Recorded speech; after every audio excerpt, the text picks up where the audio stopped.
¿Qué pasaría si todo lo que creemos saber sobre el principio del mundo está incompleto? Las Escrituras nos recuerdan que en el principio Dios creó los cielos y la tierra, y Génesis 1:1 marca el momento donde todo comenzó. La mayoría de las personas asume que la historia de la creación es solo un relato antiguo, sin relevancia moderna. Pero la verdad histórica revela que este texto ha moldeado civilizaciones enteras y sigue planteando preguntas que la ciencia moderna aún explora. En esta narrativa, vamos a movernos en 3 pasos claros. Primero, veremos cómo surgió todo desde la nada absoluta. Luego, exploraremos por qué los primeros humanos tomaron decisiones que cambiaron el destino de la humanidad. Y finalmente, entenderemos cómo ese primer error estableció un patrón que se repite en cada generación. Y una vez que comprendemos esta primera capa, la historia real comienza. El relato del Génesis nos transporta a un momento donde no existía nada excepto Dios. La oscuridad cubría el abismo. El Espíritu de Dios se movía sobre las aguas. Entonces sucedió algo extraordinario. Dios habló, y con sus palabras, la luz irrumpió en la oscuridad. Este no fue un proceso lento de millones de años según el texto. Fue inmediato, fue poderoso, fue intencional. Durante 6 días, Dios formó todo lo que conocemos. El cielo se separó de la tierra, las aguas se dividieron, la tierra seca apareció, las plantas brotaron, el sol y la luna tomaron sus posiciones, las criaturas del mar y del aire llenaron sus dominios, los animales terrestres caminaron por primera vez. Pero el 6º día fue diferente. Dios dijo algo que nunca había dicho antes. Hagamos al ser humano a nuestra imagen y semejanza. Esta declaración cambió todo. Los humanos no serían solo otra criatura, serían portadores de la imagen divina. Tendrían capacidad para pensar, crear, amar y elegir. Dios formó al hombre del polvo de la tierra. Sopló en su nariz aliento de vida, y el hombre se convirtió en un ser viviente. Su nombre era Adán. Dios plantó un jardín en un lugar llamado Edén. Allí colocó a Adán. El jardín era perfecto. Ríos lo regaban. Árboles hermosos producían frutos deliciosos. No había dolor, no había sufrimiento, no había muerte. Dios le dio a Adán una tarea importante. Debía cuidar el jardín y nominar a todos los animales. Pero Dios notó algo. No es bueno que el hombre esté solo. Así que Dios hizo caer un sueño profundo sobre Adán. Tomó una de sus costillas y de ella formó a la mujer. Cuando Adán despertó y la vio, exclamó con alegría: «Esta sí es hueso de mis huesos y carne de mi carne».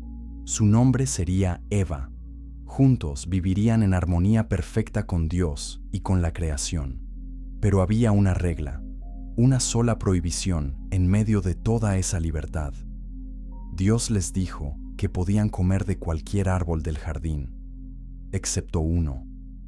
El árbol del conocimiento del bien y del mal estaba en el centro del jardín. Si comían de él, morirían. Esta no era una regla arbitraria. Era una prueba de confianza y obediencia. Dios les estaba dando la libertad de elegir, y con esa libertad venía la responsabilidad. Entonces entró en escena un personaje nuevo. La serpiente era más astuta que todos los animales del campo. Se acercó a Eva con una pregunta aparentemente inocente: ¿con que Dios les ha dicho que no coman de ningún árbol del jardín? Eva respondió explicando que solo un árbol estaba prohibido, pero la serpiente plantó una semilla de duda. No morirán. Dios sabe que cuando coman de ese árbol, sus ojos se abrirán y serán como Dios, conociendo el bien y el mal. Eva miró el árbol con nuevos ojos. El fruto parecía bueno para comer, era agradable a la vista y prometía sabiduría. Extendió su mano, tomó el fruto y comió. Luego le dio a Adán, quien estaba con ella, y él también comió. En ese momento, algo se rompió. Sus ojos se abrieron, pero no como esperaban. En lugar de sentirse como dioses, sintieron vergüenza. Por primera vez, se dieron cuenta de que estaban desnudos. Cosieron hojas de higuera para cubrirse. Cuando escucharon la voz de Dios paseando por el jardín en el frescor del día, se escondieron entre los árboles. Dios llamó a Adán. ¿Dónde estás? Adán respondió con miedo. Escuché tu voz y tuve miedo porque estaba desnudo, así que me escondí. Dios preguntó, ¿quién te dijo que estabas desnudo? ¿Acaso comiste del árbol que te ordené no comer? Y aquí vemos el primer ejemplo de lo que los humanos harían repetidamente a lo largo de la historia. Adán culpó a Eva. Eva culpó a la serpiente. Nadie asumió la responsabilidad completa. Las consecuencias fueron inmediatas y devastadoras. Dios le dijo a la serpiente que sería maldita entre todos los animales. Se arrastraría sobre su vientre y comería polvo todos los días de su vida. A Eva le dijo que multiplicaría sus dolores en el parto y que su deseo sería para su marido.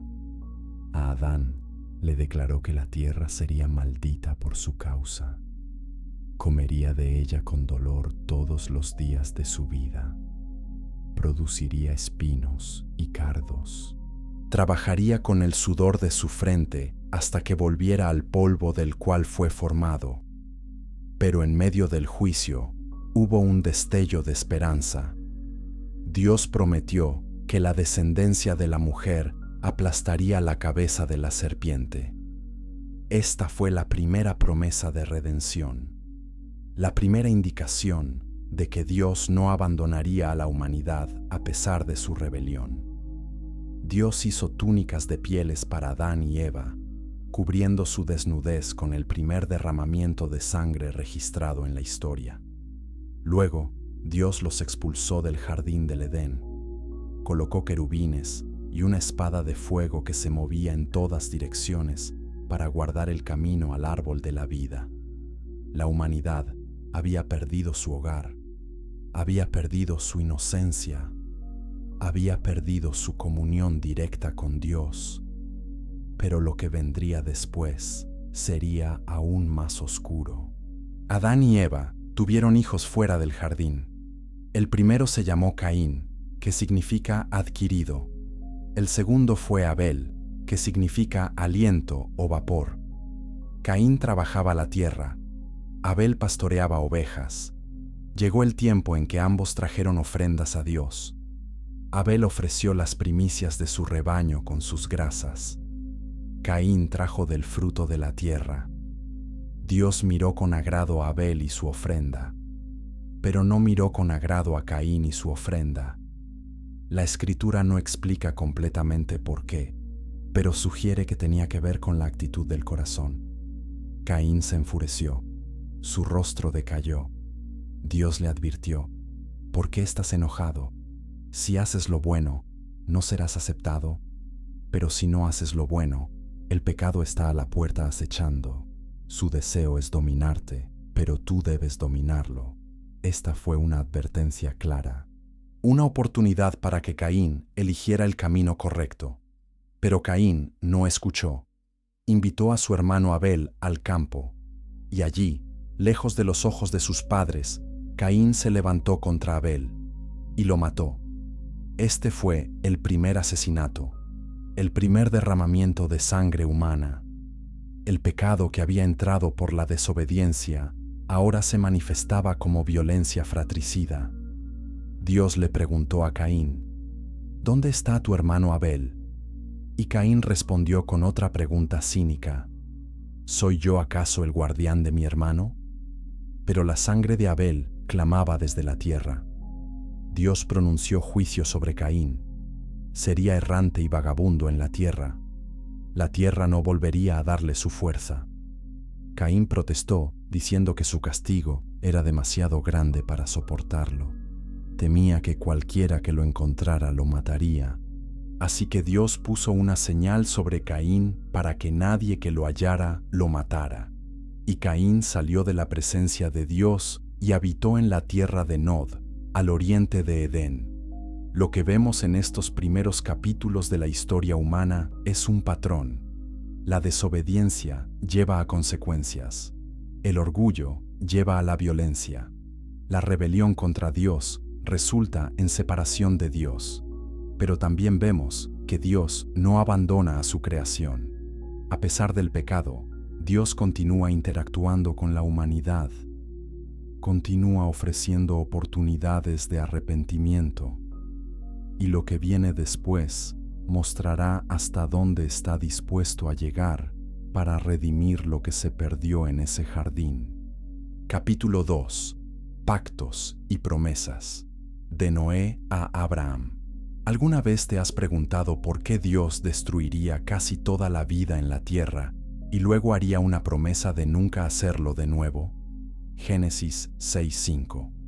Nos dice que Dios vio que la maldad del ser humano era grande en la tierra y que todo designio de los pensamientos de su corazón era solo el mal continuamente. La mayoría de la gente asume que el diluvio fue simplemente un acto de ira divina sin propósito redentor. Pero los textos antiguos revelan que fue tanto un juicio como un nuevo comienzo, un patrón de destrucción y renovación que se repetiría en la historia de Israel. En este capítulo descubriremos 3 verdades cruciales. Primero, veremos cómo la corrupción humana llegó a un punto sin retorno.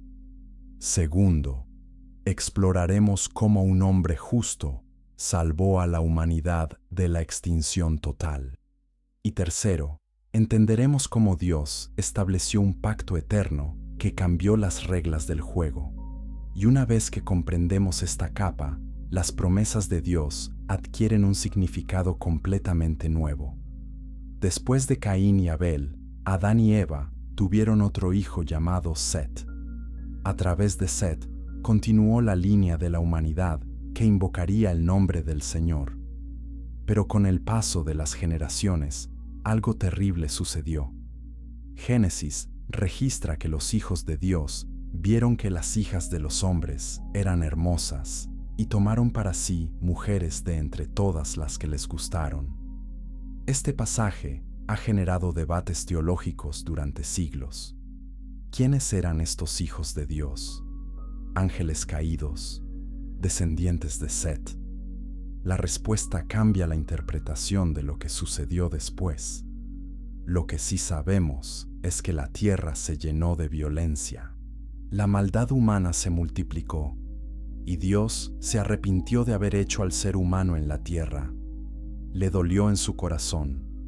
Decidió borrar de la faz de la tierra al ser humano que había creado, junto con los animales, los reptiles y las aves del cielo. Pero había un hombre que era diferente. Noé halló gracia ante los ojos del Señor. Era un hombre justo e intachable entre su generación. Caminaba con Dios. Dios le reveló a Noé su plan. Voy a poner fin a toda carne porque la tierra está llena de violencia a causa de ellos. Pero estableceré mi pacto contigo.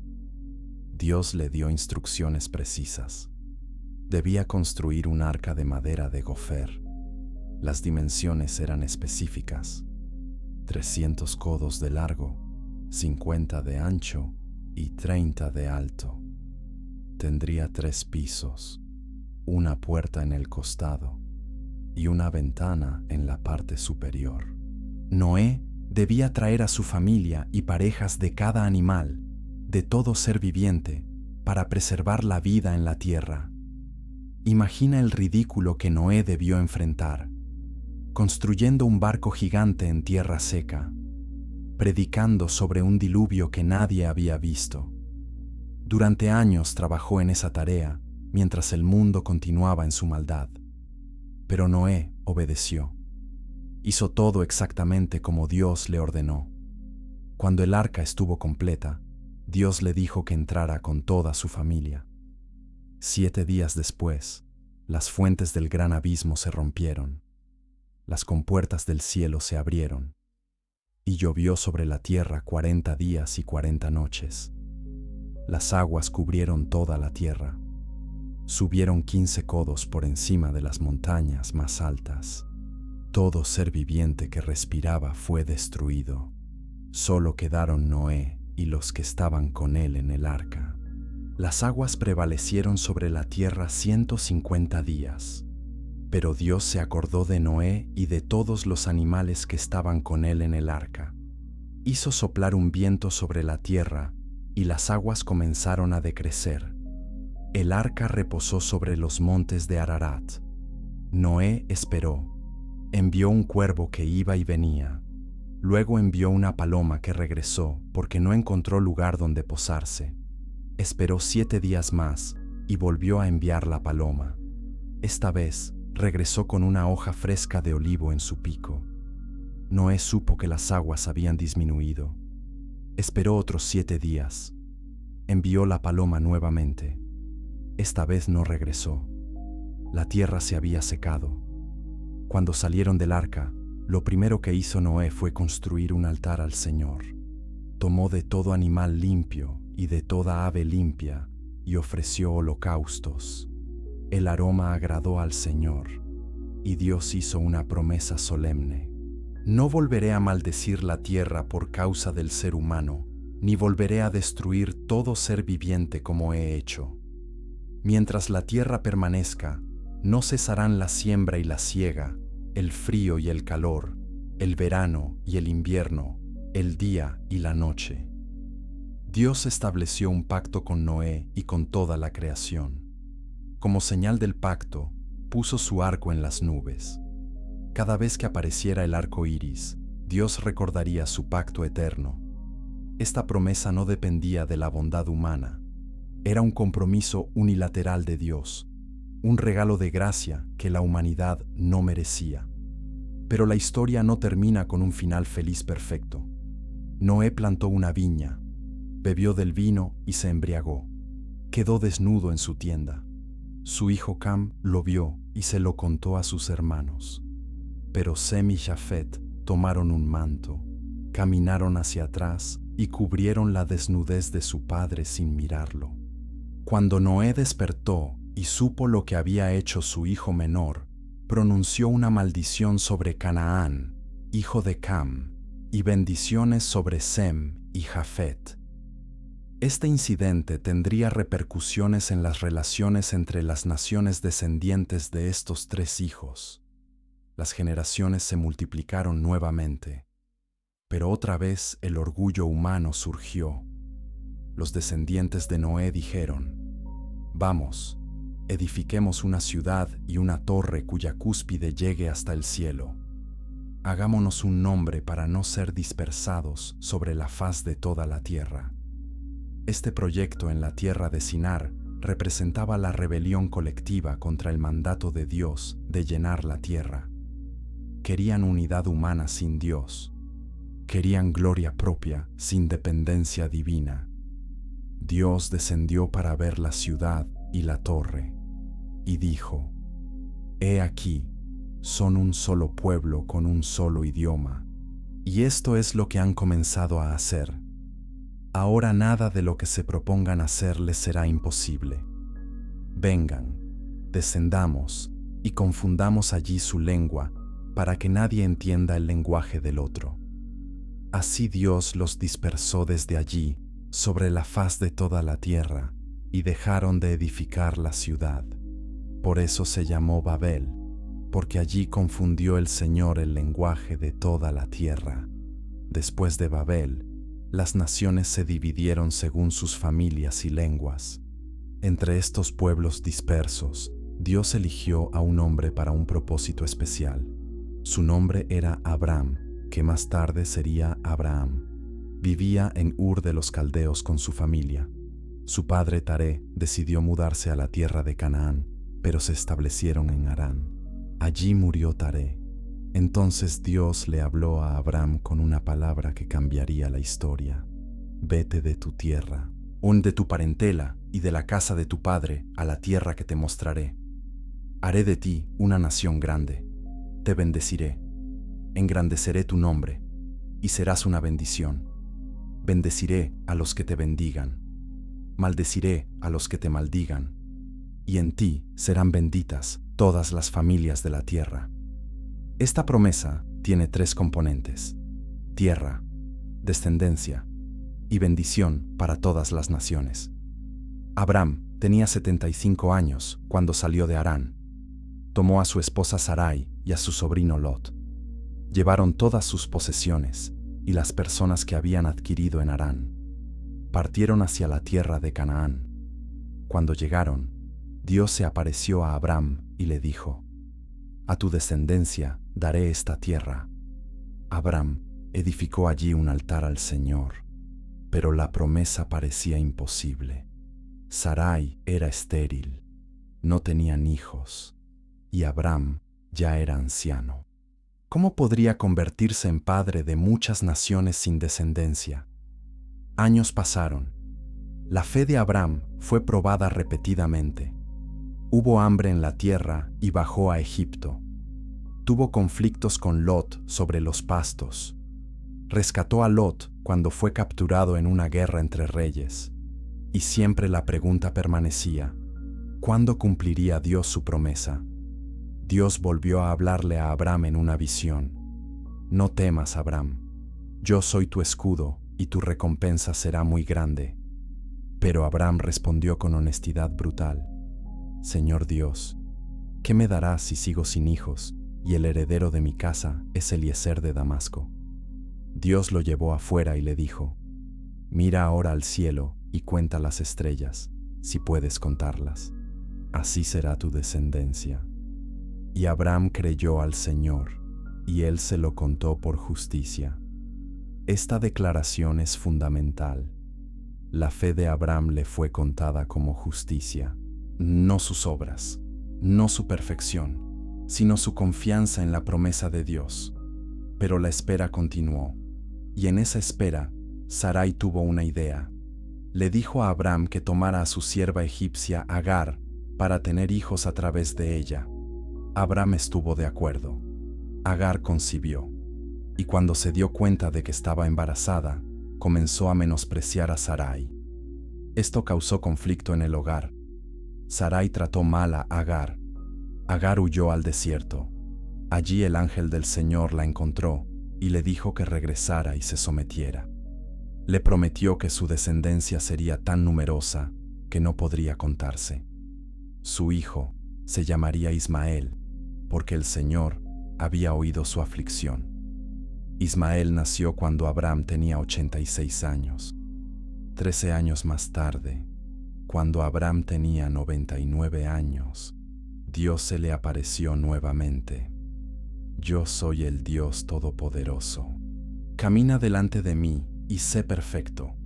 Estableceré mi pacto entre yo y tú, y te multiplicaré en gran manera».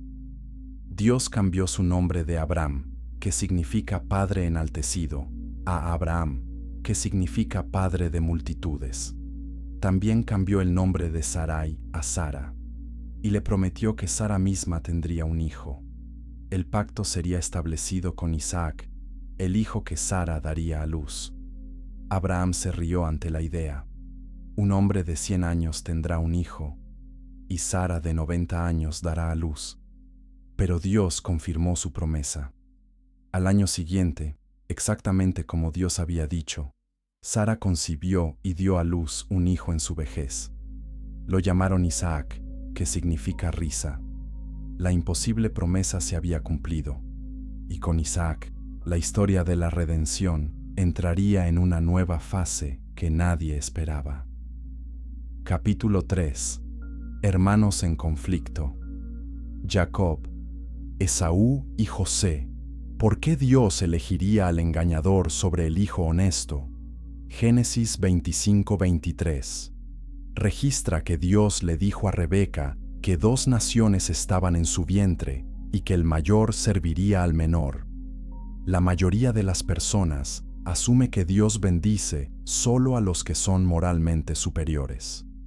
Pero la historia bíblica muestra que Dios a menudo elige a los imperfectos para revelar su gracia y cumplir sus propósitos de maneras inesperadas.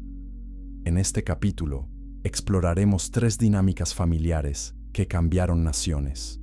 Primero, veremos cómo el favoritismo parental creó rivalidad entre hermanos gemelos. Segundo, entenderemos cómo el engaño y la reconciliación marcaron la transformación de un hombre. Y tercero, descubriremos cómo los celos fraternales llevaron a una esclavitud que resultó en salvación.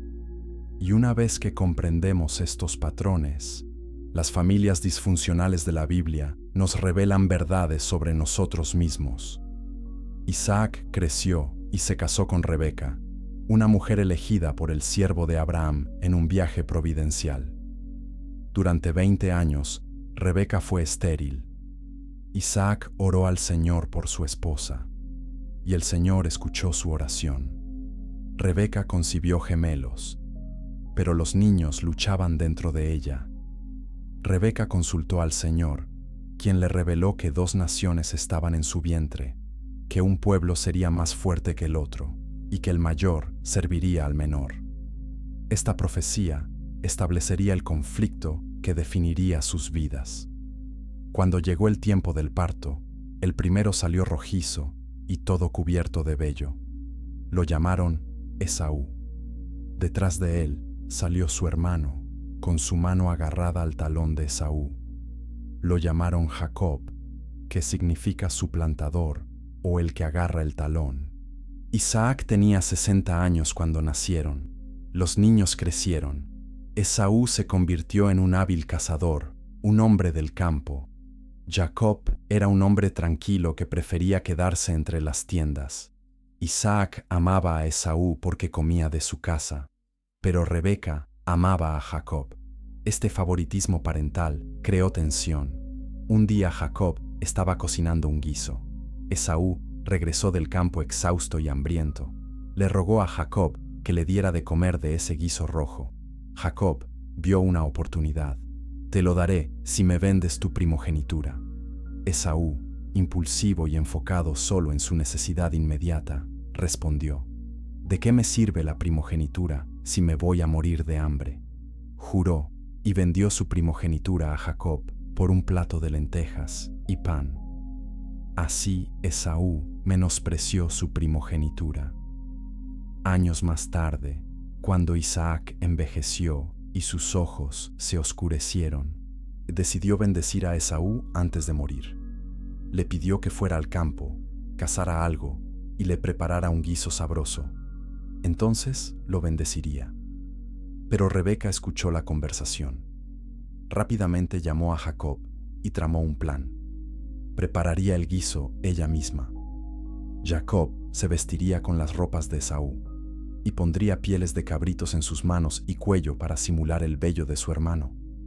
Jacob protestó: si mi padre me toca, sabrá que lo estoy engañando y traeré maldición sobre mí, no bendición. Pero Rebeca insistió: la maldición caiga sobre mí, hijo mío, solo obedece. Jacob llevó el guiso a su padre. Isaac, sospechando algo, preguntó: ¿quién eres, hijo mío? Jacob mintió: soy Esaú, tu primogénito. He hecho lo que me pediste. Isaac dudaba: la voz es de Jacob, pero las manos son de Esaú. Tocó a Jacob y, sintiendo el vello, creyó que era Esaú. Comió el guiso y bendijo a Jacob con la bendición del primogénito. Dios te dé del rocío del cielo y de la grosura de la tierra, abundancia de trigo y de mosto. Sírvante pueblos y naciones se inclinen ante ti. Sé Señor de tus hermanos y que se inclinen ante ti los hijos de tu madre. Malditos los que te maldigan y benditos los que te bendigan. Apenas Jacob había salido, Esaú entró con su guiso. Isaac se estremeció violentamente al darse cuenta del engaño. Esaú clamó con amargura: ¿no has guardado una bendición para mí? Pero Isaac respondió que ya había dado todo a Jacob. Esaú lloró: tienes una sola bendición, padre mío. Bendíceme también a mí. Isaac le dio una bendición menor. Vivirás lejos de la fertilidad de la tierra. Por tu espada vivirás y servirás a tu hermano. Pero cuando te rebeles, romperás su yugo de tu cuello. Esaú odió a Jacob y planeó matarlo después de que su padre muriera. Rebeca, enterándose del plan, envió a Jacob a vivir con su hermano Labán en Harán. Jacob huyó, dejando atrás su hogar, su familia y la tierra de la promesa. En su viaje, pasó la noche en un lugar donde puso una piedra por cabecera. Tuvo un sueño extraordinario. Vio una escalera que iba desde la tierra hasta el cielo con ángeles subiendo y bajando. Dios estaba en lo alto y le habló. Yo soy el Señor, el Dios de Abraham y de Isaac.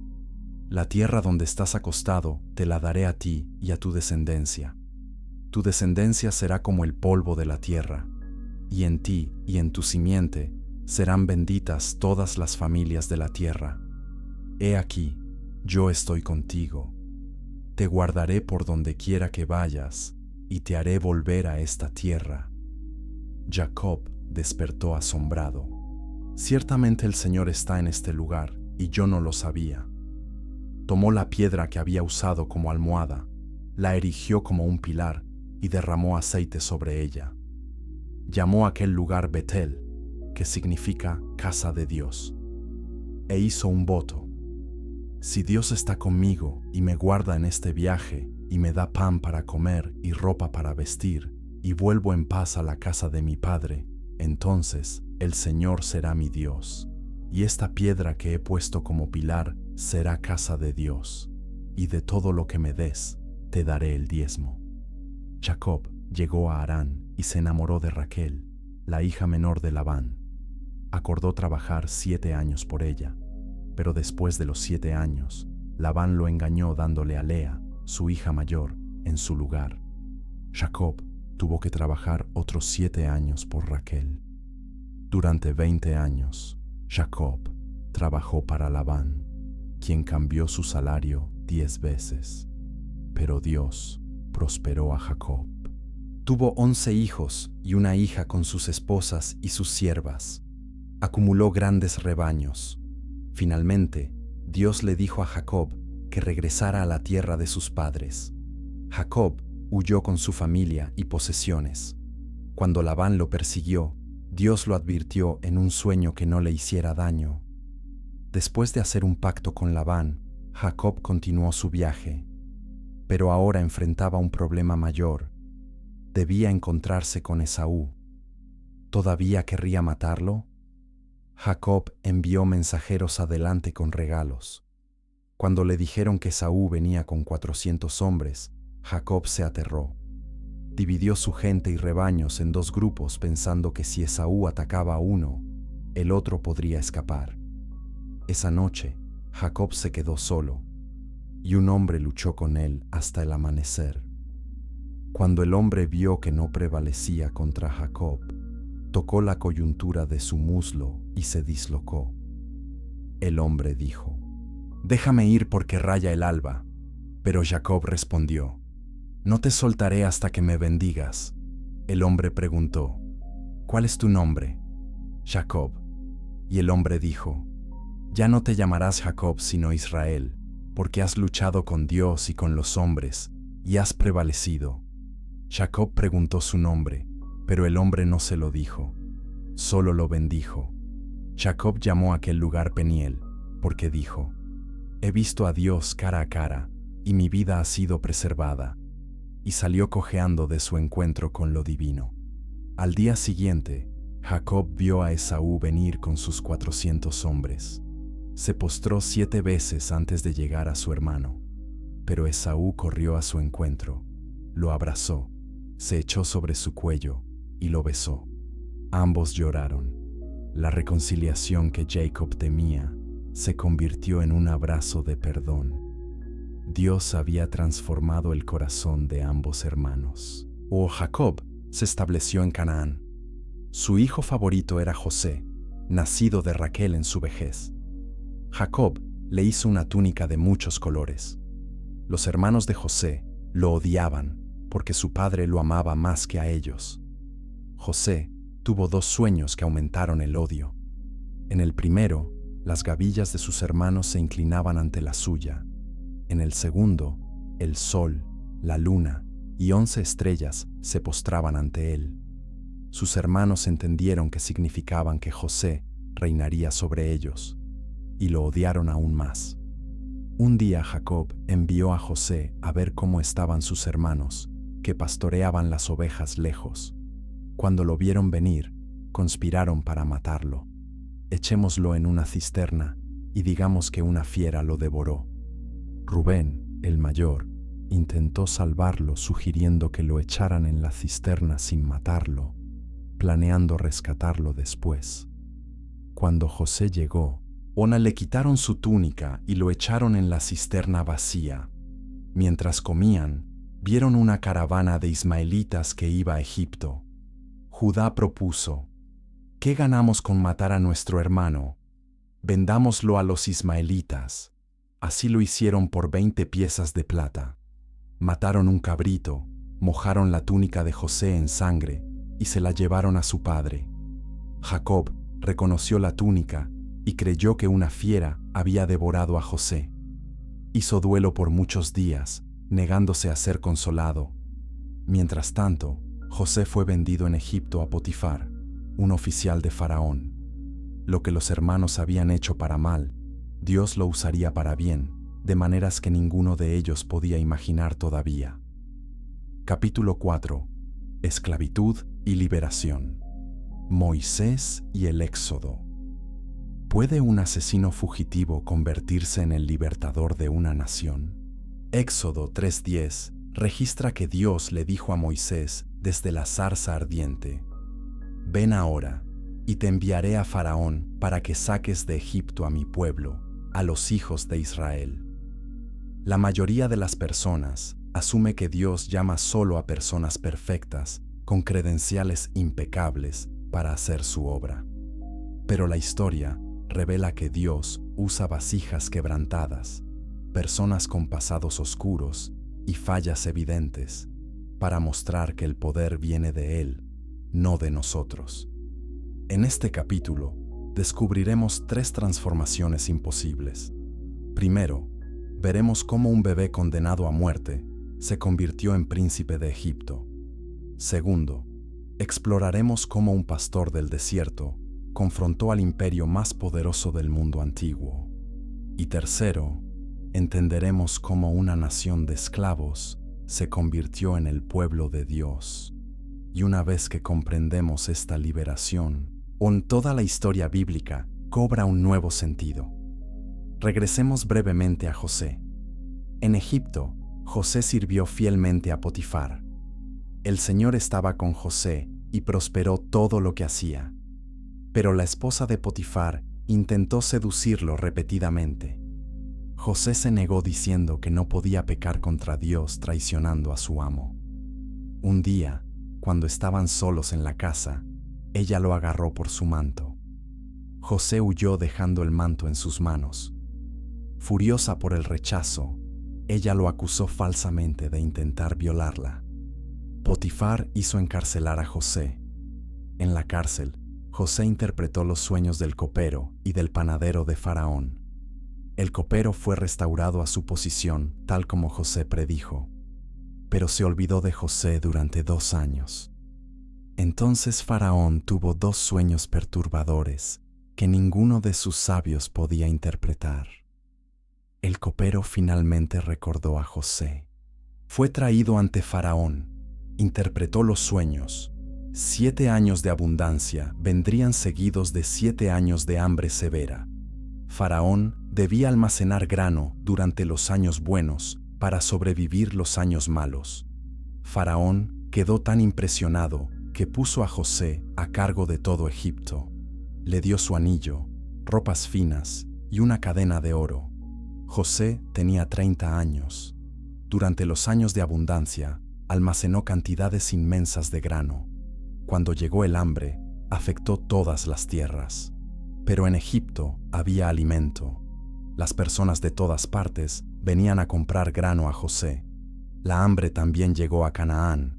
Jacob envió a sus hijos a Egipto a comprar grano. Cuando se presentaron ante José, no lo reconocieron, pero él los reconoció. Los acusó de ser espías, los probó, exigió que trajeran a Benjamín, su hermano menor. Después de mucho drama y pruebas, José finalmente se reveló a sus hermanos. Llorando les dijo: «Yo soy José. ¿Vive aún mi padre?». Los hermanos estaban aterrorizados, pero José les dijo: «No se entristezcan ni se enojen con ustedes mismos por haberme vendido aquí, porque Dios me envió delante de ustedes para preservar la vida. Dios lo había enviado para salvar vidas durante el hambre».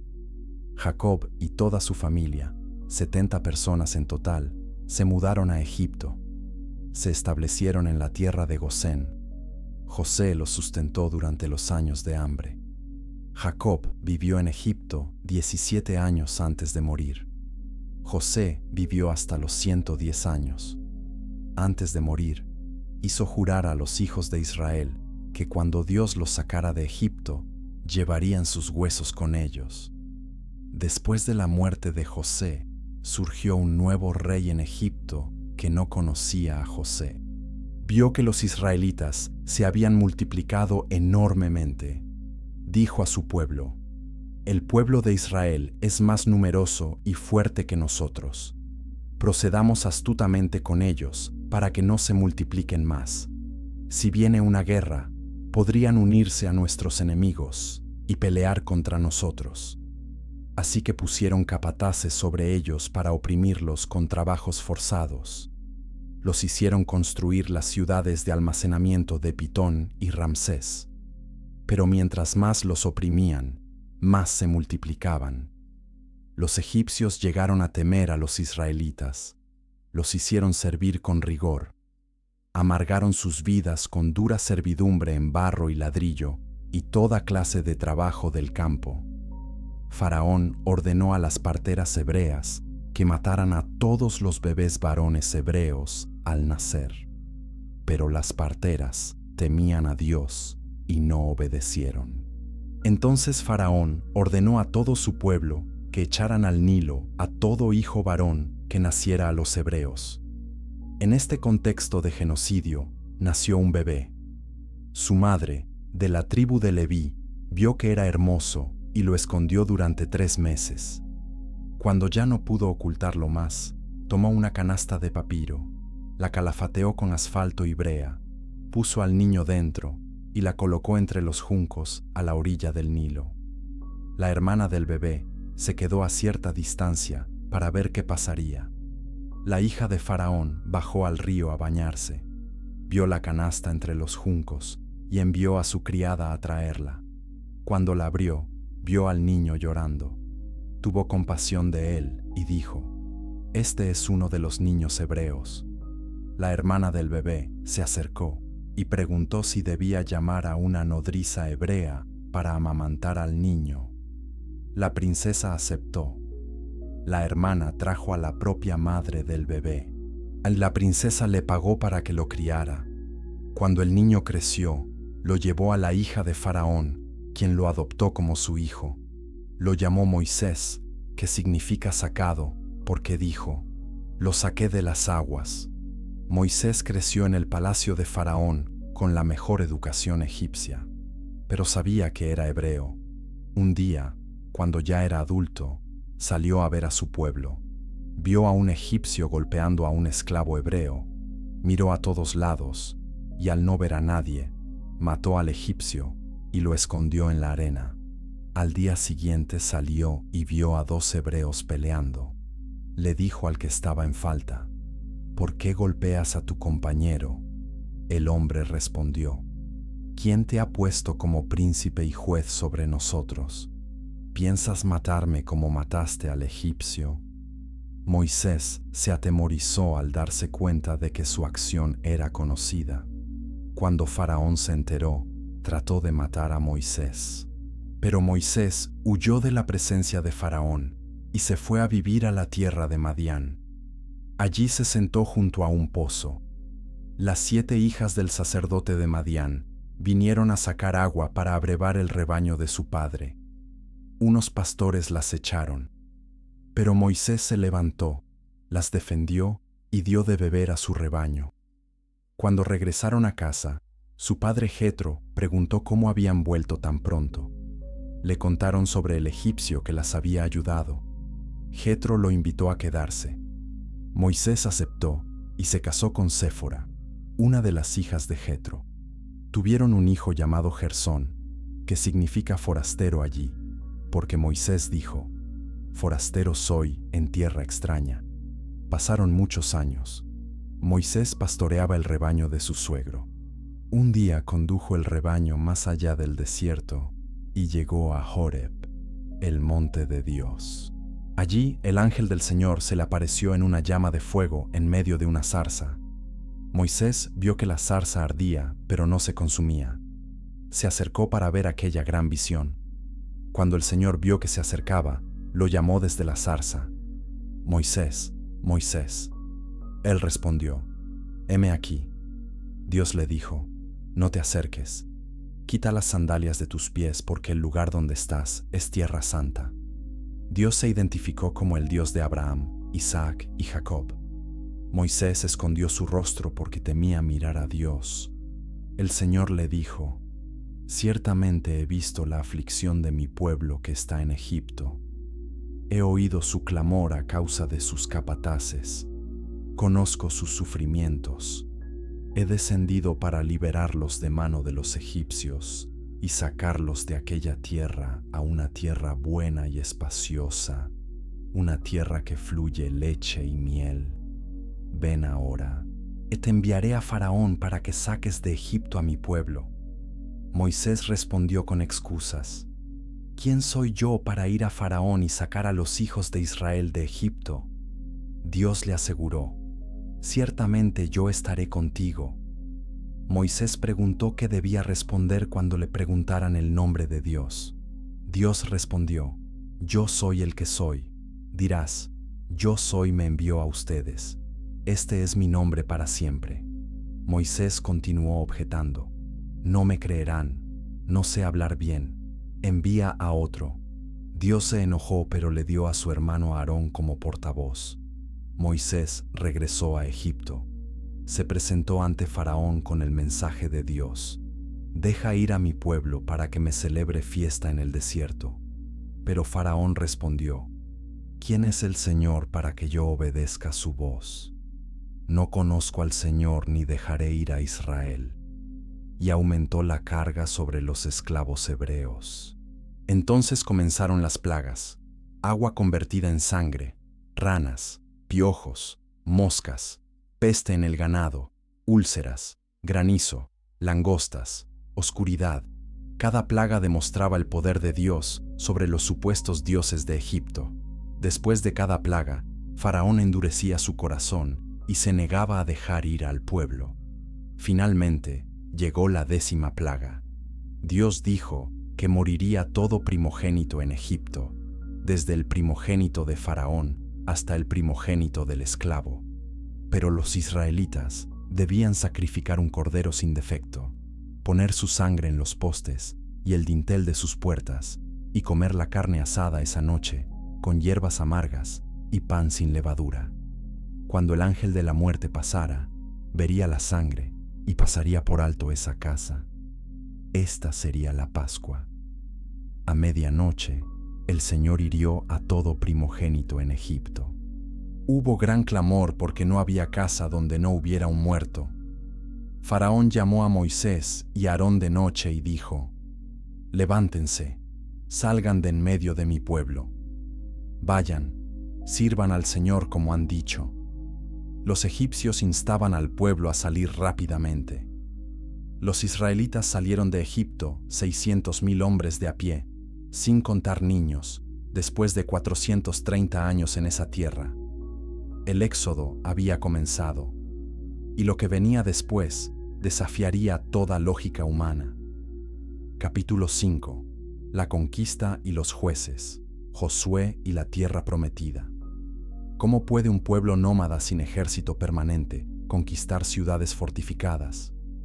Josué 6:2 registra que el Señor le dijo a Josué: «Mira, he entregado en tu mano a Jericó con su rey y sus valientes guerreros». La mayoría de las personas asume que las victorias militares dependen de superioridad numérica, tecnología avanzada y estrategia brillante. Pero los textos antiguos muestran que cuando Dios pelea por su pueblo, las reglas convencionales de la guerra no aplican. En este capítulo exploraremos 3 verdades sobre la conquista. Primero, veremos cómo la obediencia a instrucciones aparentemente absurdas llevó a victorias imposibles. Segundo, entenderemos cómo la desobediencia individual trajo consecuencias colectivas devastadoras. Y tercero, descubriremos cómo la infidelidad repetida resultó en un ciclo de opresión y liberación. Y una vez que comprendemos este patrón, vemos cómo se repite en cada generación. Después de salir de Egipto, los israelitas llegaron al Mar Rojo con el ejército de Faraón persiguiéndolos. El pueblo gritó aterrorizado, pero Moisés extendió su mano sobre el mar. El Señor hizo soplar un fuerte viento del este toda la noche y dividió el mar. Las aguas se convirtieron en un muro a derecha e izquierda. Los israelitas cruzaron en tierra seca. Los egipcios los siguieron. Pero cuando todos los israelitas hubieron cruzado, Moisés extendió su mano nuevamente. Las aguas volvieron y cubrieron completamente a los carros y jinetes. Todo el ejército de Faraón, que había entrado tras ellos, pereció. Ni uno solo sobrevivió. Los israelitas viajaron por el desierto hacia el monte Sinaí. Allí, Dios estableció su pacto con ellos. Si obedecían su voz y guardaban su pacto, serían su especial tesoro, un reino de sacerdotes y una nación santa. El pueblo aceptó. Entonces Dios descendió sobre el monte con truenos, relámpagos, espesa nube y sonido de trompeta. El monte humeaba y temblaba. Dios llamó a Moisés a la cumbre y le dio los 10 mandamientos y muchas otras leyes. Mientras Moisés estaba en el monte 40 días, el pueblo se impacientó. Le pidieron a Aarón que les hiciera dioses.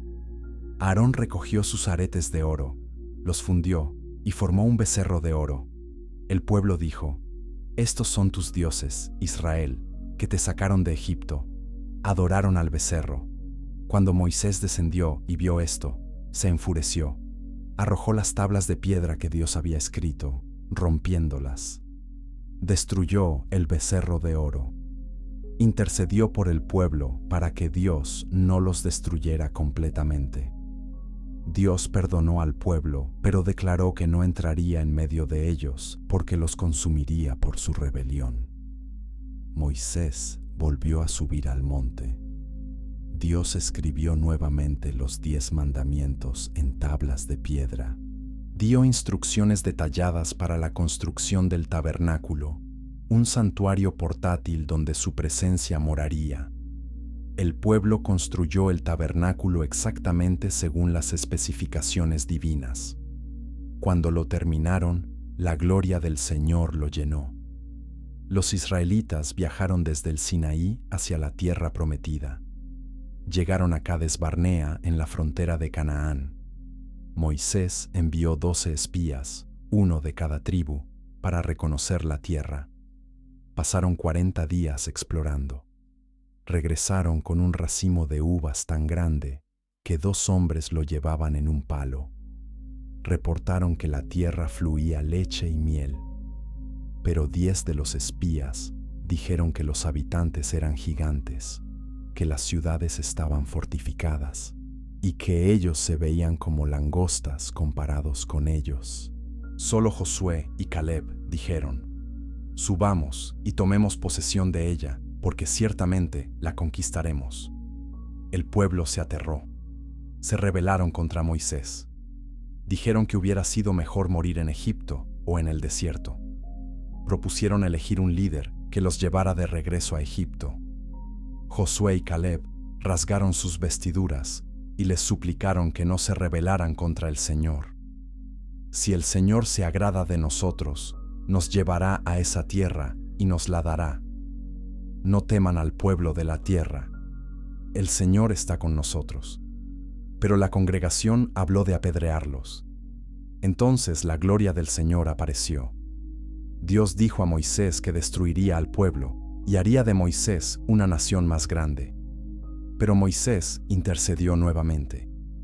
Señor, si destruyes a tu pueblo, las naciones dirán que no pudiste llevarlos a la tierra que les prometiste. Dios perdonó según la intercesión de Moisés, pero declaró que ninguno de los que se habían rebelado entraría en la tierra prometida, excepto Josué y Caleb. Vagarían en el desierto 40 años, un año por cada día que los espías exploraron la tierra, hasta que toda esa generación adulta muriera. Así Israel vagó por el desierto durante 4 décadas. Durante este tiempo hubo más rebeliones. Coré, Datán y Abiram se rebelaron contra el liderazgo de Moisés. La tierra se abrió y se los tragó vivos. El pueblo murmuró contra Moisés porque no había agua. Dios le dijo a Moisés que le hablara a la roca y sacaría agua. Pero Moisés, frustrado, golpeó la roca 2 veces con su vara diciendo: «¿Sacaremos agua de esta roca para ustedes, rebeldes?». El agua salió. Pero Dios le dijo a Moisés que por no haberlo santificado delante del pueblo, no entraría en la tierra prometida. Finalmente, al final de los 40 años, los hijos de la generación rebelde estaban listos para entrar en Canaán. Moisés subió al monte Nebo. Desde allí, Dios le mostró toda la tierra prometida. Esta es la tierra que juré a Abraham, Isaac y Jacob. Te he permitido verla con tus ojos, pero no entrarás en ella. Moisés murió allí con 120 años. Sus ojos nunca se oscurecieron ni perdió su vigor. Los hijos de Israel lo lloraron 30 días. Josué fue lleno del espíritu de sabiduría, porque Moisés había impuesto sus manos sobre él. Josué tomó el liderazgo. Dios le habló: «Moisés, mi siervo, ha muerto. Ahora levántate, cruza este Jordán con todo este pueblo a la tierra que les doy. Nadie te podrá hacer frente en todos los días de tu vida. Como estuve con Moisés, estaré contigo. No te dejaré ni te desampararé. Esfuérzate y sé valiente.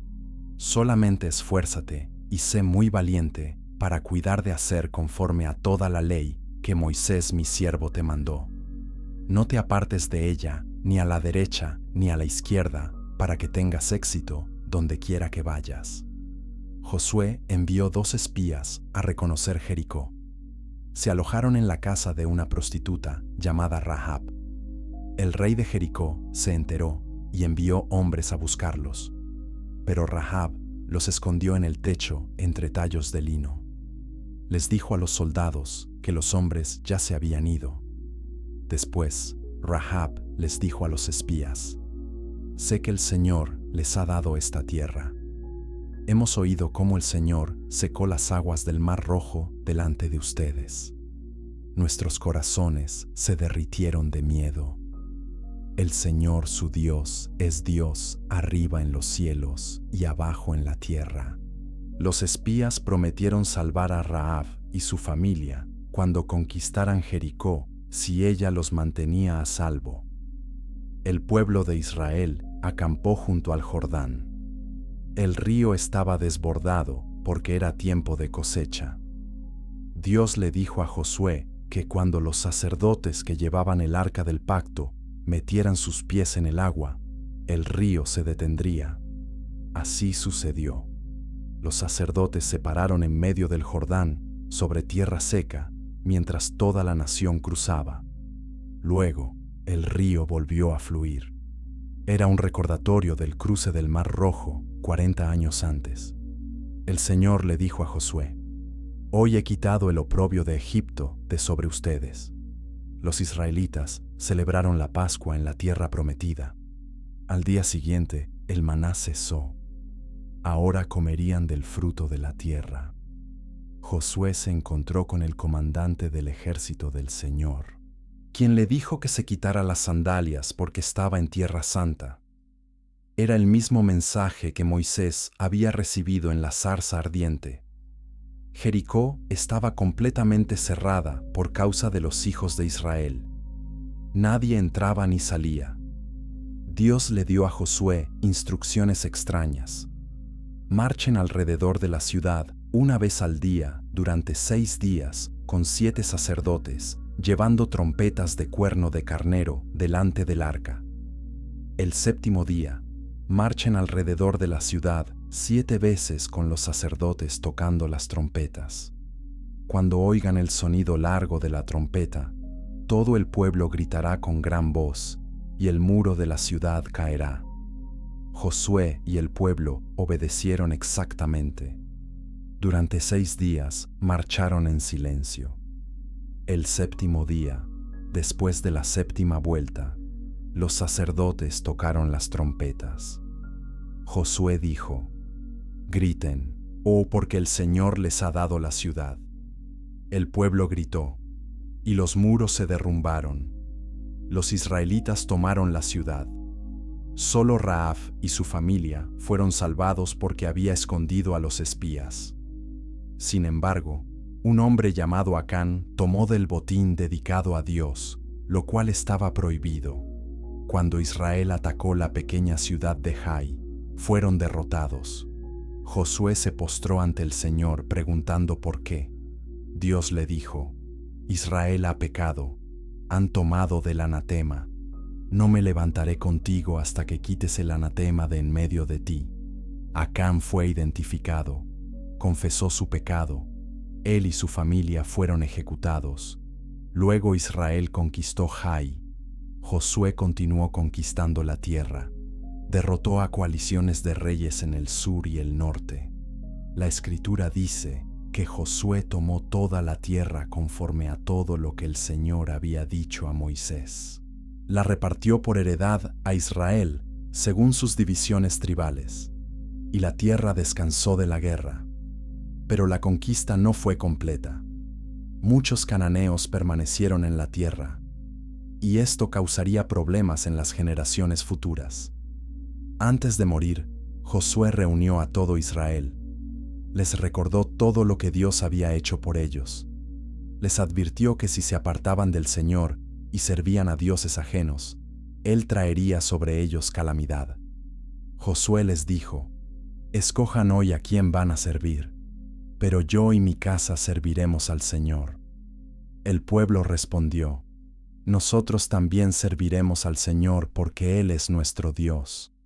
Josué murió a la edad de 110 años. Después de la muerte de Josué, se levantó otra generación que no conocía al Señor ni la obra que había hecho por Israel. Los hijos de Israel hicieron lo malo ante los ojos del Señor.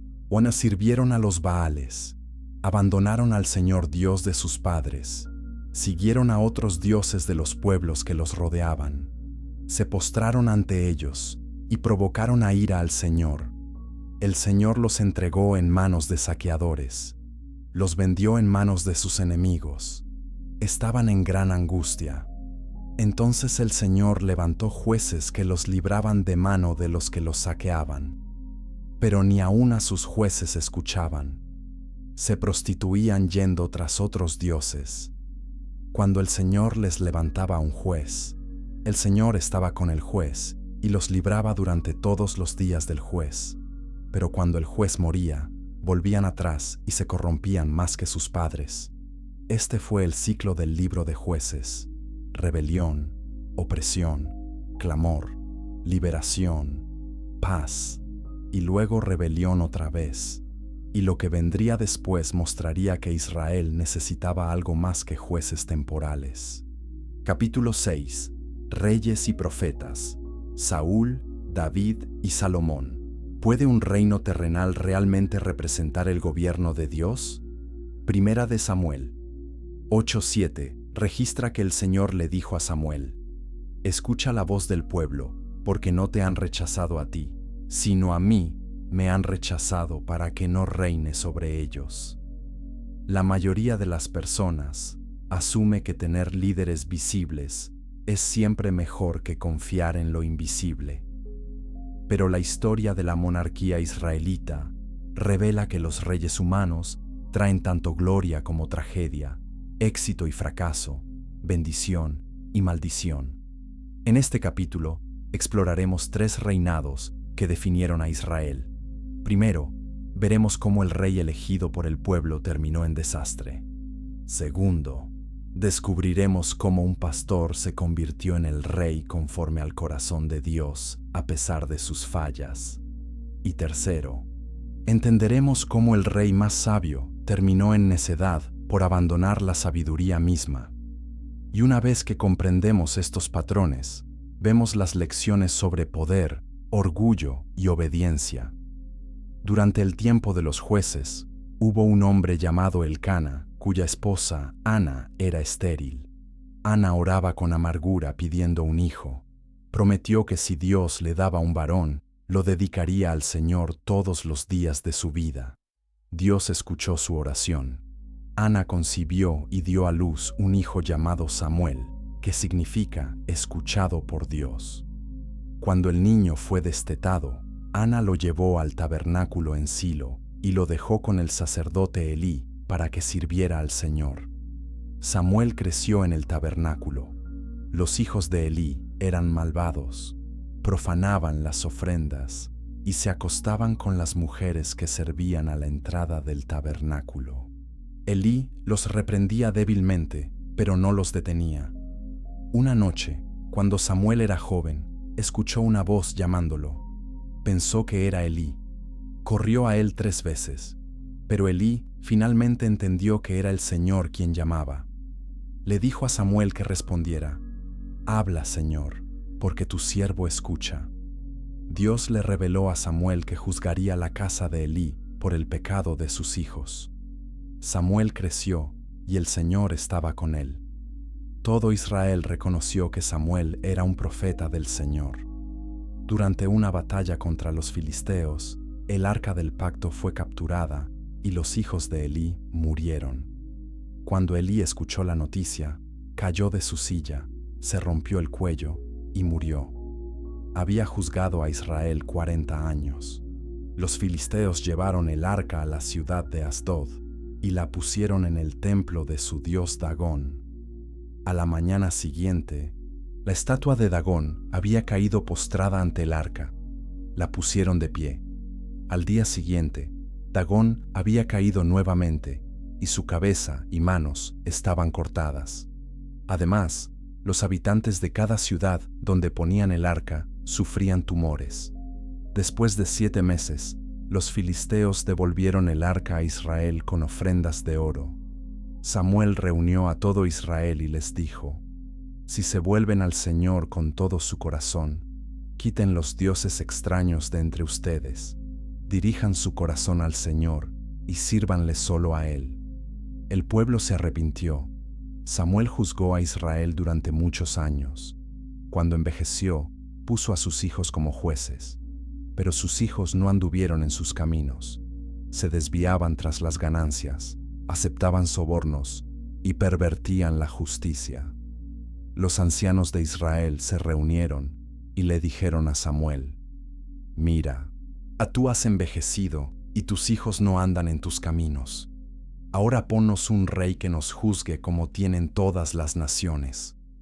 Esto desagradó a Samuel. Oró al Señor, y el Señor le dijo: «Escucha la voz del pueblo, porque no te han rechazado a ti, sino a mí me han rechazado para que no reine sobre ellos». Samuel les advirtió sobre lo que haría un rey. Tomaría a sus hijos para su ejército. Tomaría a sus hijas para su servicio.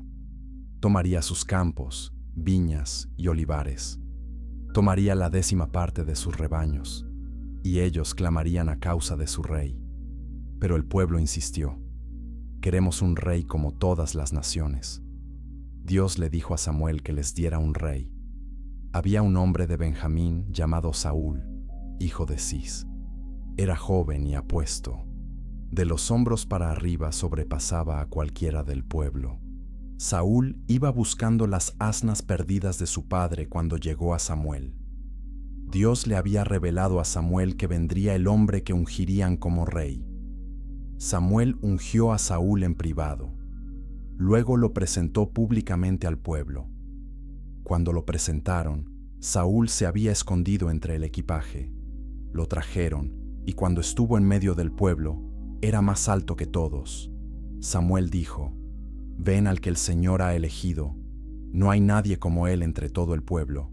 Y todo el pueblo gritó: «¡Viva el rey!». Saúl comenzó bien. Lideró a Israel a victoria contra los amonitas. Pero pronto su carácter comenzó a rebelarse. Los filisteos reunieron un ejército enorme para pelear contra Israel. Saúl esperaba a Samuel en Gilgal para ofrecer sacrificio antes de la batalla. Cuando Samuel se retrasó, Saúl, impaciente, ofreció él mismo el holocausto, algo que solo los sacerdotes podían hacer. Justo cuando terminó, llegó Samuel. Le dijo a Saúl: «Has actuado neciamente. No guardaste el mandamiento que el Señor tu Dios te ordenó. Ahora tu reino no permanecerá. El Señor se ha buscado un hombre conforme a su corazón». Más tarde, Dios ordenó a Saúl que destruyera completamente a los amalecitas y todo lo que tenían por sus pecados contra Israel. Pero Saúl perdonó al rey Agag y guardó lo mejor del ganado. Cuando Samuel vino, Saúl mintió diciendo que había obedecido completamente. Samuel preguntó: «Entonces, ¿qué es ese balido de ovejas y mugido de vacas que escucho?». Saúl intentó justificarse. Samuel pronunció las palabras que sellarían el destino de Saúl: «¿Acaso se complace el Señor tanto en holocaustos y sacrificios como en obedecer la voz del Señor? Ciertamente, el obedecer es mejor que los sacrificios, porque la rebelión es como el pecado de adivinación y la obstinación es como la iniquidad e idolatría. Por cuanto has desechado la palabra del Señor, Él también te ha desechado para que no seas rey». Saúl rogó perdón, pero era demasiado tarde.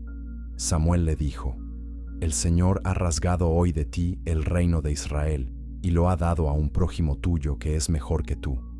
Samuel nunca volvió a ver a Saúl, pero Samuel lloraba por Saúl. Dios le dijo: «¿Hasta cuándo llorarás por Saúl? Llena tu cuerno de aceite y ve. Te envío a Isaí de Belén, porque he provisto para mí un rey entre sus hijos». Samuel fue a la casa de Isaí. Cuando vio a Eliab, el hijo mayor, pensó: «Ciertamente el ungido del Señor está delante de él». Pero el Señor le dijo: «No mires su apariencia ni su alta estatura, porque yo lo he rechazado. El Señor no mira lo que el hombre mira. El hombre mira la apariencia exterior, pero el Señor mira el corazón». Isaí hizo pasar a 7 de sus hijos delante de Samuel, pero el Señor no eligió a ninguno. Samuel preguntó: «¿Son estos todos tus hijos?». Isaí respondió: «Queda el menor que está apacentando las ovejas». Samuel dijo: «Envía por él porque no nos sentaremos hasta que venga». Trajeron a David. Era rubio, de hermosos ojos y apuesto. El Señor dijo: «Levántate y úngelo porque este es». Samuel tomó el cuerno de aceite y lo ungió en medio de sus hermanos. Y el Espíritu del Señor vino poderosamente sobre David desde aquel día en adelante. Pero el Espíritu del Señor se apartó de Saúl, y un espíritu malo de parte del Señor lo atormentaba. Los siervos de Saúl sugirieron traer a alguien que tocara el arpa para calmarlo. Trajeron a David. Cuando el espíritu malo venía sobre Saúl, David tocaba el arpa y Saúl se calmaba. David entraba y salía del servicio de Saúl. Un día los filisteos reunieron sus ejércitos para batalla.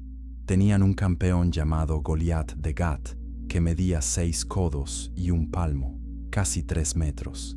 Salía cada día desafiando a Israel a enviar un hombre para pelear contra él.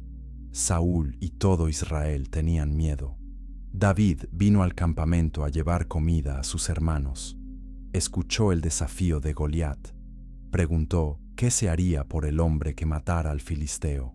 Le dijeron que el rey lo enriquecería, le daría a su hija en matrimonio y libertaría a su familia de tributos. David dijo a Saúl: «Tu siervo irá y peleará contra ese filisteo». Saúl respondió: «No puedes ir porque eres un muchacho, y él es hombre de guerra desde su juventud». Pero David contó cómo había matado un león y un oso que atacaron el rebaño de su padre. «El Señor que me libró de las garras del león y del oso, me librará de la mano de este filisteo». Saúl intentó vestir a David con su armadura, pero David no podía caminar con ella porque no estaba acostumbrado. Se la quitó, tomó su cayado, escogió 5 piedras lisas del arroyo, las puso en su bolsa de pastor y con su honda se acercó al filisteo. Goliat lo menospreció. «¿Soy yo un perro para que vengas a mí con palos?». Maldijo a David por sus dioses. «Ven a mí y daré tu carne a las aves del cielo y a las bestias del campo». David respondió: «Tú vienes a mí con espada, lanza y jabalina, pero yo vengo a ti en el nombre del Señor de los ejércitos, el Dios de los escuadrones de Israel, a quien tú has desafiado. El Señor te entregará hoy en mi mano. Yo te mataré y quitaré tu cabeza, y toda la tierra sabrá que hay Dios en Israel, y toda esta asamblea sabrá que el Señor no salva con espada ni con lanza, porque la batalla es del Señor, y Él los entregará en nuestras manos». David corrió hacia la línea de batalla, metió su mano en la bolsa, tomó una piedra, la lanzó con la honda e hirió al filisteo en la frente. La piedra se hundió en su frente y cayó rostro en tierra. David corrió, se paró sobre el filisteo, tomó su espada y lo mató cortándole la cabeza. Cuando los filisteos vieron muerto a su campeón, huyeron. Israel los persiguió con gran victoria. David se convirtió en héroe nacional. Las mujeres salían cantando: «Saúl mató a sus 1000, pero David a sus 10,000». Esto enfureció a Saúl. Desde aquel día Saúl miraba con recelo a David. Saúl intentó matar a David varias veces. David tuvo que huir y vivir como fugitivo. Pero incluso cuando David tuvo oportunidad de matar a Saúl, se negó porque era el ungido del Señor. Finalmente, Saúl y sus hijos murieron en batalla contra los filisteos. Cuando David escuchó la noticia, compuso un lamento: «¿Cómo han caído los valientes?». David fue ungido rey sobre Judá, y más tarde todo Israel lo reconoció como rey. David estableció su capital en Jerusalén. Trajo el arca del pacto a la ciudad.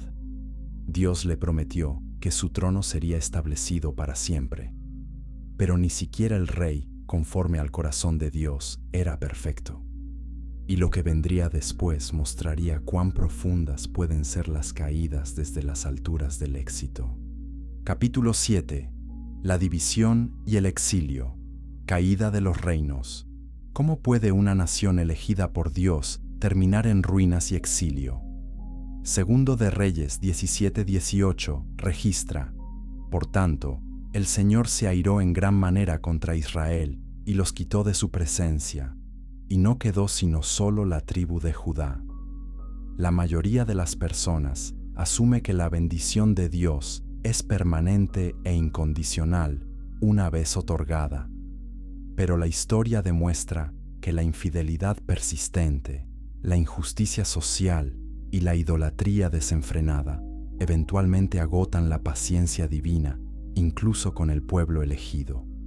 En este capítulo exploraremos 3 colapsos devastadores. Primero, veremos cómo la ambición de un rey sabio dividió el reino en 2. Segundo, entenderemos cómo el reino del norte cayó en sincretismo y fue destruido. Y tercero, descubriremos cómo incluso Judá, y con el templo de Dios en su capital, terminó en cenizas. Y una vez que comprendemos estas caídas, vemos las advertencias para cada generación sobre las consecuencias de abandonar a Dios. David había reinado con éxito sobre todo Israel. Extendió las fronteras del reino, derrotó a enemigos en todas direcciones, pero cometió un pecado terrible. Desde la azotea de su palacio, vio a una mujer hermosa bañándose. Se llamaba Betsabé, esposa de Urías el Eteo, uno de sus guerreros más leales. David la mandó traer y se acostó con ella. Betsabé quedó embarazada. David intentó encubrir su pecado trayendo a Urías de la batalla para que pasara la noche con su esposa.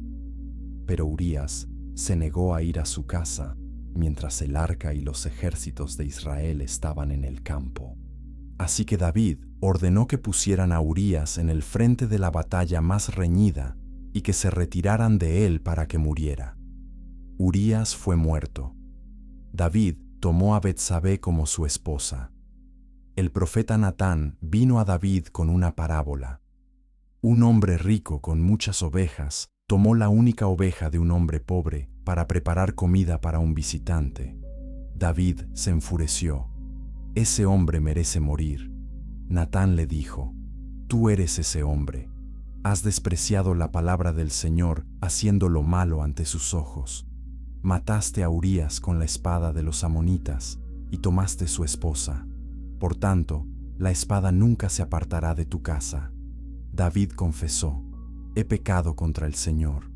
Natán respondió: El Señor ha quitado tu pecado, no morirás. Pero el hijo que te ha nacido ciertamente morirá. El niño enfermó. David ayunó y oró intensamente durante 7 días, pero el niño murió. Los siervos temían decírselo a David, pero cuando David vio que susurraban, entendió. Preguntó: ¿Ha muerto el niño? Respondieron: Ha muerto. David se levantó, se lavó, se ungió, cambió de ropa, entró a la casa del Señor y adoró. Luego comió. Sus siervos se asombraron. David explicó: Mientras el niño vivía, ayuné y lloré porque pensaba: ¿Quién sabe si el Señor tendrá compasión de mí y el niño viva? Pero ahora que ha muerto, ¿para qué voy a ayunar?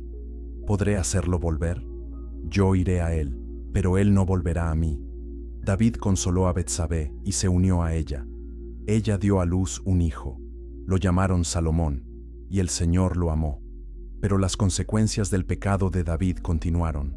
Su hijo Amnón violó a su hermana Tamar. Absalón, hermano de Tamar, mató a Amnón en venganza. Absalón huyó. Años después regresó y conspiró para quitarle el reino a David. Se ganó el corazón del pueblo y se proclamó rey en Hebrón. David tuvo que huir de Jerusalén. Hubo guerra civil. Finalmente, el ejército de David derrotó a las fuerzas de Absalón. Absalón huyó en un mulo. Su cabeza quedó atrapada en las ramas de una encina. Joab, el general de David, lo mató con 3 lanzas, a pesar de que David había ordenado que trataran con benignidad al joven. Cuando le dijeron a David que Absalón había muerto, lloró amargamente. Hijo mío, Absalón, hijo mío, Absalón, ¿quién me diera que hubiera muerto yo en lugar de ti, Absalón, hijo mío, hijo mío? David envejeció. Antes de morir, declaró que Salomón sería rey. Salomón fue ungido rey sobre Israel. David le encargó: Sé fuerte y muéstrate hombre. Guarda los preceptos del Señor tu Dios, andando en sus caminos. Así prosperarás en todo lo que hagas. David murió después de reinar 40 años. Fue sepultado en la ciudad de David. Salomón consolidó su reino, eliminando a los que se habían opuesto a su padre. Luego hizo alianza con Faraón, rey de Egipto, y se casó con su hija. Una noche en Gabaón, el Señor se apareció a Salomón en sueños. Dios le dijo: Pide lo que quieras que yo te dé. Salomón respondió: Tu siervo está en medio de tu pueblo que has elegido. un pueblo tan grande que no se puede contar. Da a tu siervo un corazón entendido para juzgar a tu pueblo, para discernir entre el bien y el mal. Porque ¿quién podrá gobernar tu pueblo tan grande? Agradó al Señor que Salomón pidiera esto. Dios le dijo: porque pediste esto, y no pediste larga vida ni riquezas, ni la muerte de tus enemigos, sino discernimiento para administrar justicia. He aquí, he hecho conforme a tus palabras. Te he dado un corazón sabio e inteligente, como no ha habido antes, ni habrá después. También te he dado lo que no pediste, riquezas y gloria como ningún rey en todos tus días. La sabiduría de Salomón se hizo famosa. Resolvió casos difíciles, como el de las 2 prostitutas que reclamaban el mismo bebé. Escribió 3000 proverbios y 1005 canciones. Disertó sobre árboles, animales, aves, reptiles y peces. Gente de todas las naciones venía a escuchar su sabiduría. Dios le dio a Salomón paz en todas sus fronteras. No hubo adversario ni calamidad durante la mayor parte de su reino. Salomón construyó el templo del Señor en Jerusalén, un proyecto que tomó 7 años. Era magnífico. Las paredes interiores estaban cubiertas de cedro. El piso era de ciprés. El lugar santísimo estaba revestido de oro puro. 2 querubines de madera de olivo cubiertos de oro estaban en el lugar santísimo. Cuando terminaron el templo, Salomón trajo el arca del pacto. Cuando los sacerdotes salieron del lugar santo, la nube llenó la casa del Señor. Los sacerdotes no podían permanecer para ministrar por causa de la nube, porque la gloria del Señor había llenado la casa. Salomón oró: Señor Dios de Israel, no hay Dios como tú, ni arriba en los cielos, ni abajo en la tierra. ¿Pero habitará Dios verdaderamente en la tierra? He aquí, los cielos y los cielos de los cielos no te pueden contener, cuánto menos esta casa que he edificado. Escucha la oración de tu siervo. Cuando tu pueblo peque contra ti y se vuelva a ti, y confiese tu nombre, y ore en esta casa, entonces escucha tú en los cielos y perdona. Dios respondió: he escuchado tu oración. Yo he consagrado esta casa que has edificado, poniendo en ella mi nombre para siempre. Mis ojos y mi corazón estarán allí todos los días. La fama de Salomón se extendió. La reina de Saba vino desde lejos a probarlo con preguntas difíciles. Quedó asombrada por su sabiduría, su palacio, la comida de su mesa, sus siervos y los holocaustos que ofrecía en la casa del Señor. Le dijo: verdad es lo que oí en mi tierra acerca de tus hechos y de tu sabiduría. Pero yo no lo creía hasta que vine y mis ojos han visto. No se me dijo ni la mitad. Tu sabiduría y prosperidad superan la fama que yo había oído. Pero entonces Salomón comenzó a declinar. Amó a muchas mujeres extranjeras, además de la hija de Faraón. Tuvo 700 esposas que eran princesas y 300 concubinas. Sus mujeres desviaron su corazón. Cuando envejeció, sus mujeres inclinaron su corazón tras dioses ajenos. Siguió a Astoret, diosa de los sidonios, y a Moloc, el ídolo abominable de los amonitas. Construyó lugares altos para Quemos y Moloc en el monte que está frente a Jerusalén. Hizo lo mismo para todas sus mujeres extranjeras que quemaban incienso y ofrecían sacrificios a sus dioses. El Señor se enojó contra Salomón porque su corazón se había apartado del Señor Dios de Israel, que se le había aparecido 2 veces. Le había mandado que no siguiera a otros dioses. Pero Salomón no guardó lo que le mandó el Señor. El Señor le dijo: por cuanto has hecho esto, y no has guardado mi pacto y mis estatutos que te mandé, ciertamente romperé de ti el reino, y lo daré a tu siervo. Sin embargo, No lo haré en tus días por amor a David tu padre. Lo romperé de la mano de tu hijo. Pero no romperé todo el reino, sino que daré una tribu a tu hijo, por amor a David mi siervo, y por amor a Jerusalén, que yo he elegido. Dios levantó adversarios contra Salomón. Uno era Jeroboam, un oficial capaz, a quien Salomón había puesto a cargo de la mano de obra de la casa de José. El profeta Ahías encontró a Jeroboam en el camino. Ahías tomó su manto nuevo y lo rasgó en 12 pedazos. Le dijo a Jeroboam: «Toma para ti 10 pedazos, porque así dice el Señor Dios de Israel. He aquí que yo rompo el reino de la mano de Salomón, y a ti te daré 10 tribus». Cuando Salomón intentó matar a Jeroboam, éste huyó a Egipto. Salomón reinó en Jerusalén sobre todo Israel 40 años. Murió y fue sepultado en la ciudad de David. Su hijo Roboam reinó en su lugar. Todo Israel vino a Roboam para hacerlo rey.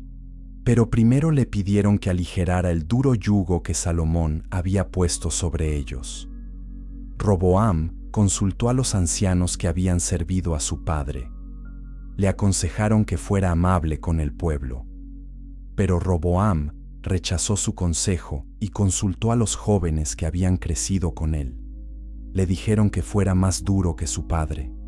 Roboam les respondió al pueblo: «Mi padre hizo pesado vuestro yugo, pero yo añadiré a vuestro yugo. Mi padre os castigó con azotes, pero yo os castigaré con escorpiones».